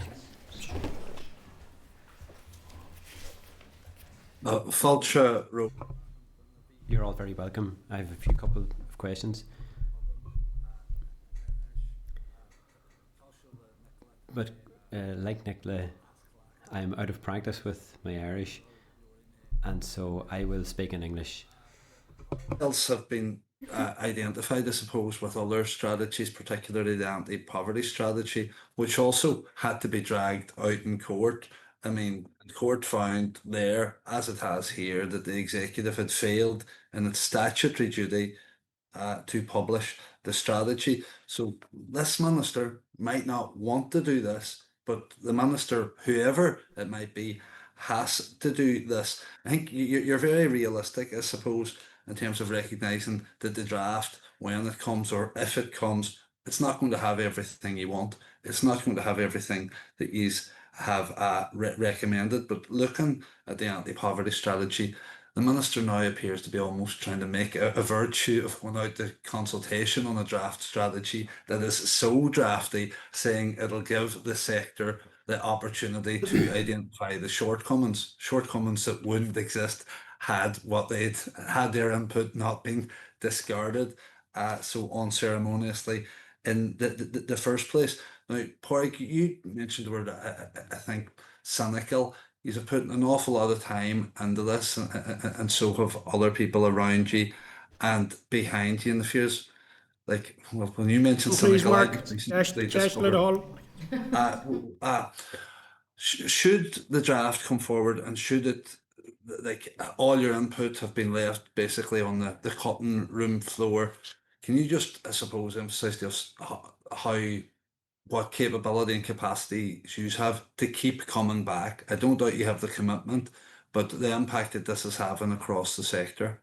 Yeah, and thanks for that, Mark. And I think what Andy said there, just to return to it very quickly, was this is a very similar process than that all other strategies undertook. So the very logic to us says that we'll end up at the very same final destination, and that's what worries us. If you keep repeating the same mistakes over and over again, you know, what's the definition of madness, isn't that what they say? And that's the space that we're very much occupying, Mark. We think that there's a real potential to get something very, very positive. We remain optimistic amongst our cynicism. We have to do that, that's our job, and we have to continue to push for the most robust strategy, the best and strongest strategy we can get, and for resources aligning with that. If I can just touch very quickly, we did set out, and the expert advisory panel did set out a series of overarching targets. During the co-design process, we were told that that was incompatible with the aims of the strategy, that there would be no overarching targets, that there may be indicators but no overarching targets. Now, we find that incredible. We find that we look at the Welsh strategy, where it says that we would have 1 million Welsh speakers by 2050, and we're not allowed something similar. But since it has transpired that in the programme for government we have a housing supply strategy brought forward by this department that has an overarching aim of 100,000 homes within 15 years. We have a disability and work strategy sent out to consultation just on Monday that sets out 50,000 people into work over 10 years. Other strategies are allowed overarching targets. Why aren't we? It's that simple. Once again, we seem to be treated differently. Once again, we seem to be given rules and regulations that aren't given to other strategies and groups. And we believe that ultimately, if we need to have a 20-year strategy, we need to have an end goal. We need to have a measurable target. And Mark, we'll keep coming back. Don't question our commitment or our resolution or our capacity. We'll keep coming back. We'll use any tool available to us, be that through the court, because like I say, it is a legal duty. We have an awful lot of people depending on a government policy that's actually going to do them some good. We have teachers, we have school kids, we have community groups right across the piece who are looking in every corner of Belfast and every corner of the north, who are looking to see government direction. And that direction isn't over 1 or 2 years. It's a 20-year strategy that, ironically, we should be starting our second 20-year strategy by 2026. But now we're not even at the start of our first. So we'll keep coming back, Mark, but it has to be target-led. And we would ask you when ultimately, Chair, when any new draft comes before this committee, please consult the draft we have put before you. Ask the hard questions. Where are the targets? Why were targets allowed for other strategies but not allowed here? And where is the budget? And for us, that's the job we're asking you to do on our behalf. Okay, well listen, Gordon Mayagov, Glór, Bhéin. Thank you, everyone. It was very interesting. A huge range of cross-cutting issues around concerns the committee have around these processes, which were excellent, in my opinion, co-design processes, and the value has been there to be seen in terms of drafting a strategy. And I take on board the point you make that not everything you say may finish up in a strategy, but you expect it to look sort of co-related to the strategy, to the work you have done, because you are the experts and you're working with the sectors and all of that. There are a number of things that, and I also get that sense of hope and that sense of what the benefits that comes across very strongly. I have to say, I was thinking throughout the event, the last 2 years on Schemes LCM Gaeilge, the speaker here has done 2 events really totally related to this. One around the town lands, indicating the inherent nature of how much Irish is embedded, is part of who we all are. And the other one around the flows of people and language between here and Scotland. Those were fantastic events, and those to me highlighted the benefits and the potential of what we're talking about here. So we will certainly try to play that Widener scrutiny, and I do get the point that you're making around the education. Really appreciate the fact you've given us all that information. There is an issue around how we scrutinise those and it clearly has to be cross-departmental. So we'll look at that. Good luck with the important work ahead of you, and thank you very, very much. Thank you all. Slán, bye. Okay, members, we want to quickly get into a few actions there coming out of that session. One of which occurs to me early in the session around the need to flag up the issues raised on education. The Deputy Chair raised. I would propose that we write to the Education Committee to pass on and flag up those concerns if members are content. Another one that I thought was, I think we should write to the department and ask again when we will see this strategy, this draft strategy. I think that's something that's really important. We don't have any sense of time, let alone the content of that strategy. So if members are content, I think we should write once again. Agus an Conradh very much for Ciarán Tóchair as the invitation we got to go to Ciarán Tóchair. I have been hearing about Ciarán Tóchair for a long time, totally outside of the Gaeilge aspect of it. There is a really interesting community development going on there. I'd be very keen to see if we could explore the potential to take a committee meeting to it and a visit. But I don't know if that's practical in terms of what they have. But could we ask the clerk to check that out if members are content? Yeah. Put it on the list. Lisa. Anything else that members wanted to as an action point? The Minister was asked in the Chamber this week a question time about the cross-departmental working group, and we didn't really get a clarity there. So they're saying that they met in December 2021. The Minister said it was set up in April of this year. So it would be good to get a wee bit of clarity on that and the who actually sits on that. So what departments have actually already put forward their SRO to the cross-departmental working group, and any outcomes they've had so far would be useful. Members content with that? Andy? Yeah, just on that latter point around targets, and obviously it was emphasised there that it seems that the Irish language strategy is perhaps being treated differently to other strategies, and of course obviously we've already discussed earlier on in our meeting around the anti-poverty strategy that it's not including targets or overarching targets, etc. So obviously there is issues right across a broad range of strategies. So can we maybe ask that broader question, Chair, on what strategies are going to have overarching targets? I'd asked the Minister in the Chamber around the fuel poverty strategy, for example, so that we have a clear understanding and we're not into that territory of different groups feeling that they're perhaps being treated differently.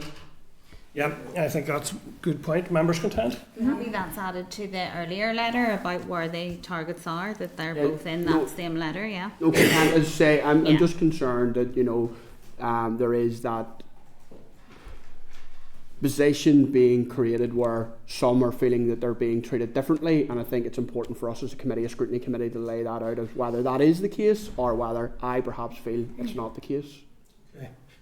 Okay, members content? Thank you. So members, the next agenda item is legal advice on the potential use of Section 44 powers and freedom of information issues.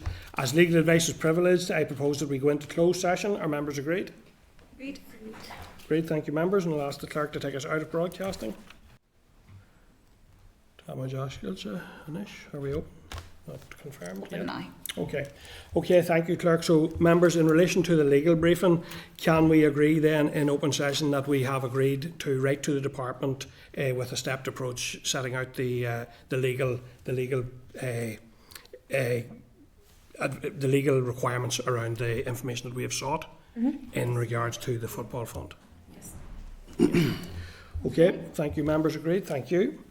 Okay, members, moving then to agenda item 11, which is our forward work programme, a copy of which is at page 300. Do members have any comments, or are you content to note the forward work programme? Content. Members, so we have a ministerial briefing next week, members.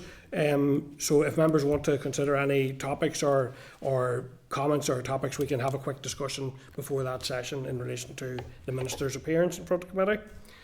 Agenda item 12, any other business? Do members have any other business they wish to raise?